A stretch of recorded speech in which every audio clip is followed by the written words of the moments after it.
ఇటీవల కాశ్మీర్లోని భూత్గాం జిల్లాలో సైనిక హెలికాప్టర్ కూలిన సంఘటనలో 6 సైనిక సిబ్బంది ఒక పౌరుడు మరణించిన సంగతి తెలిసిందే. భారత్ పాకిస్తాన్ దేశాల మధ్య సర్జికల్ స్ట్రైక్ ఉద్రిక్తతలు కొనసాగుతున్న తరుణంలో MI-17 హెలికాప్టర్ సాంకేతిక లోపం కారణంగా కుప్పకూలిన ఆ చాపర్ వెంటనే మంటలు చిక్కుకోవడంతో అందులో ఉన్న వారంతా అగ్ని ప్రమాదంలో చిక్కుకున్నారు. ఈ ఘటనలో స్క్వాడ్రన్ లీడర్ సిద్ధార్థ్ వశిష్ఠ్ కూడా ప్రాణాలు కోల్పోయారు.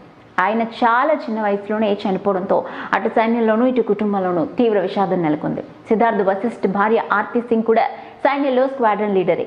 భర్త మరణంతో ఆర్తి సింగ్ షాక్ కు గురైంది. భర్త ప్రమాదంలో మృత్యువాత పడిన సమయంలో ఆమె విధుల్లో ఉంది. ఓవైపు సర్జికల్ స్ట్రైక్స్ కారణంగా దేశం కోసం పోరాటం, మరోవైపు భర్త మరణంతో ఆర్తి తల్లడిల్లిపోయింది. చివరికి బాధను దిగమింగుకొని విధులు నిర్వర్తించింది.